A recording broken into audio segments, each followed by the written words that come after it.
talk about just some strategies and tips to help maximize forgiveness. Obviously, just the most obvious thing is use as many of the allowed expenses as possible. Literally go down the list of everything you can spend money on and make sure you're doing that, especially if it's part of the course of your normal business. And make sure you look at the time, right? Make sure the timing works and everything. That's not a super secret sauce. I mean, that's just the best way to do this. Now you should know that employee bonuses, as long as you're not going over $100,000 per employee prorated, employee bonuses are forgivable. So if you are planning to pay bonuses and your team deserves it and you have the money to do it left in the PPP, now's a good time to do that. So that's something for you to think about. Another thing is severance payments. Now, many of you, especially those of you in Virginia, just the default employment is at will unless you've somehow done something unintentionally to make it not at will.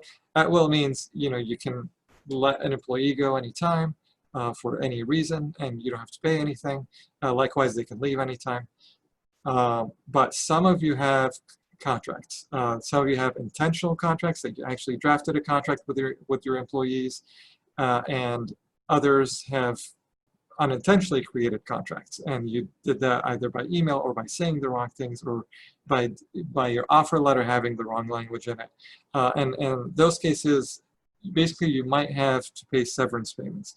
Well, the good news is that severance payments are forgivable if you use PPP funds to pay for them.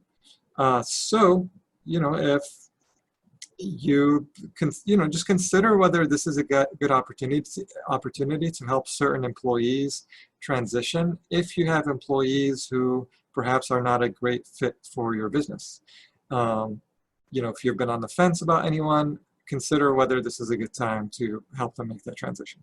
Okay, and also consider growing your team. You can hire more people. You hire more people, you put them on payroll, that's forgivable, assuming they're legitimate hires and you can show the work that they did. So again, this is a great way to use up your money.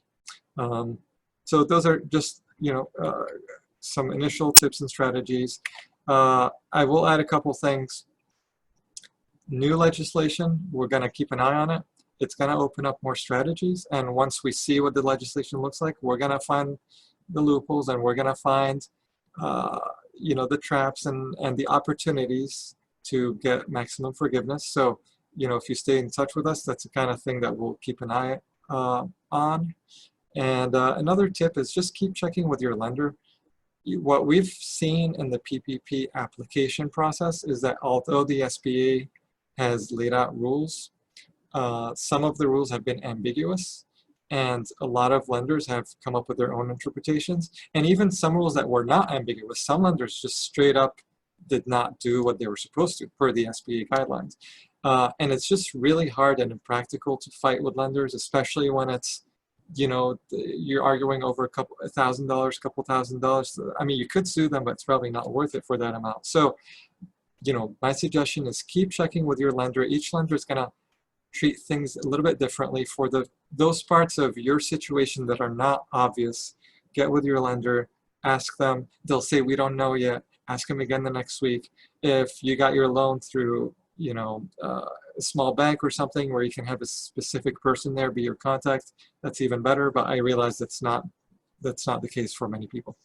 And the last thing is get professional help. That's probably the best thing you can do. I mean, I've laid eyes on the application, and the application itself is a nightmare. But it's not even the application that worries me. It's the process to get to the point of the application, meaning right now, it's how to strategize and how to spend your money in such a way that will make filling out your application as easy as possible. So, you could do all of that on your own. You could research. You could wait and see what the new legislation says and how the SBA interprets that and how the lenders interpret that. Or you could just get the assistant of professionals who can help you do that.